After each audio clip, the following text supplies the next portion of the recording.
जो लोग संघर्ष से परिचित नहीं होते हैं, जो लोग संघर्ष से परिचित नहीं होते हैं, इतिहास गवाह है, वो लोग चर्चित नहीं होते, वो लोग चर्चित नहीं होते। जैसा कि सर्वविदित है, आज 2 अक्टूबर भारतीय इतिहास में 2 महान आत्माओं की जन्म जयंती है।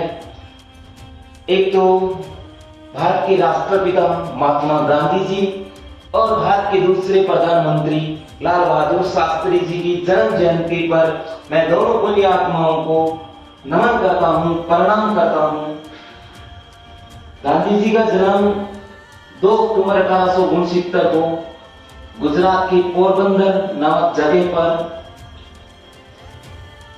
मोहनदास गांधी और पुतलीबाई की कोख से हुआ। मैं ऐसा कह सकता हूं कि गांधी जी का जन्म नहीं, एक नई विचारधारा का जन्म हुआ था, एक नए युग का जन्म हुआ था और भारतीय इतिहास में इस युग को गांधी युग के नाम से जाना जाता है।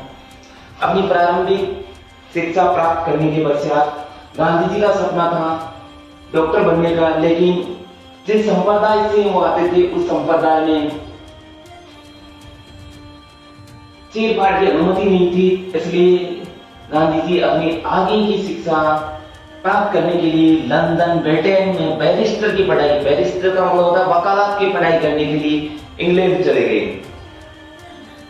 गांधी जी की शादी महज 13 वर्ष की आयु में बाल विवाह हो गया था, लेकिन गांधी जी अपने जीवन में संघर्ष, सत्य, ईमानदारी, अहिंसा को अपनाया था।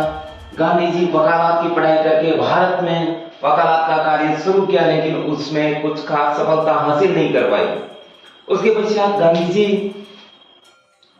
एक विद्यालय में शिक्षक के रूप में अपना डेमो देने गए, लेकिन मुझे आश्चर्य होता है कि गांधी जी और स्वामी विवेकानंद दोनों लोगों को विद्यालय के बच्चों ने अस्वीकार कर दिया था।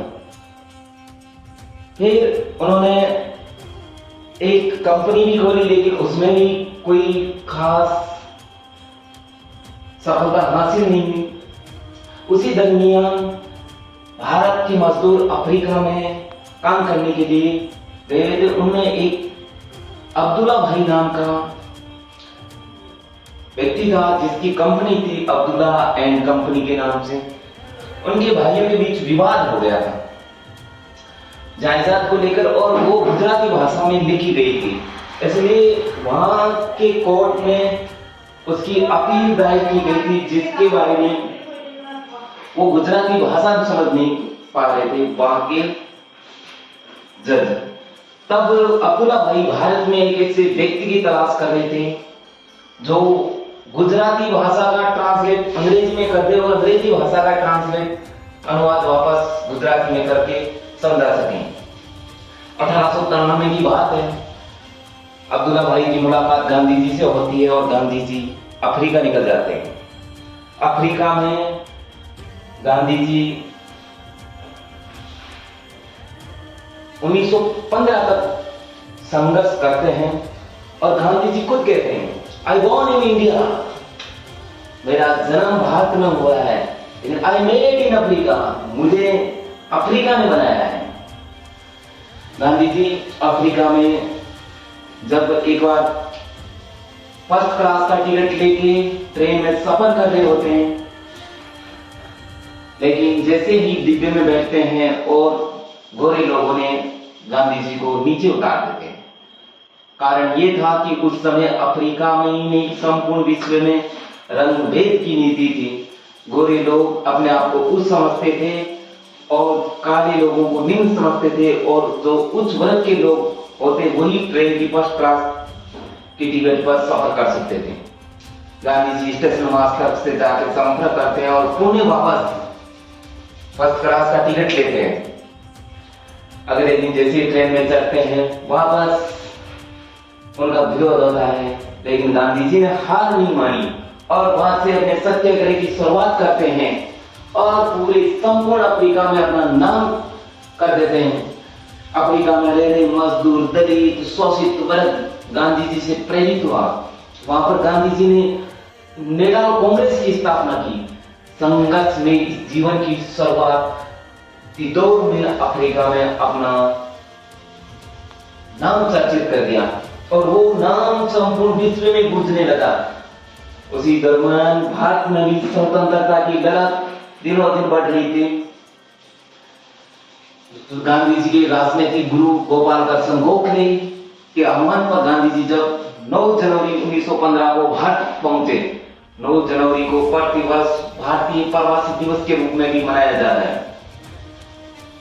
संपूर्ण भारत की 1 वर्ष तक यात्रा करते हैं और भारत का वर्तमान परिप्रेक्ष्य, वातावरण, दलित, किसान, मजदूर, शोषित वर्ग से मिलते हैं, उनकी समस्याओं की जानकारी प्राप्त करते हैं। उसके पश्चात अपने 2 ही हथियार, अहिंसा और सत्याग्रह से अंग्रेजों को अपने घुटनों के बल टिकवा देते हैं। उन्होंने बहुत से स्वतंत्रता के लिए बहुत से प्रयास किए, जैसे नील आंदोलन हो, नील की खेती के लिए आंदोलन हो, असहयोग आंदोलन हो, सविनय विज्ञान आंदोलन हो, नमक कानून तोड़ के दांडी मार्च निकाल के भारत छोड़ो आंदोलन तक, जब तक भारत आजाद नहीं हुआ तब तक अपना जीवन एक धोती और खादी के माध्यम से लोगों से जुड़ने के लिए गांधी जी के पास पैसों की कोई कमी नहीं थी। वो भी कोट पैंट सूट पहनकर घूम सकते थे, लेकिन एक अपना ही दिखाने के लिए, लोगों से जुड़ने के लिए वो सादा जीवन और उच्च विचारों को अपनाते हुए इस संघर्ष को जारी रखा और अंत में अंग्रेजों को झुकना पड़ा और अपना देश स्वतंत्र हुआ। हालांकि कुछ विषयों पर मतभेद भी होते हैं और अलग अलग बातें भी हैं, लेकिन मैं मानता हूं कि मतभेद स्वाभाविक बात है। गांधी जी के मतभेद भगत सिंह से भी थे, डॉक्टर भीमराव अम्बेडकर जी से भी थे।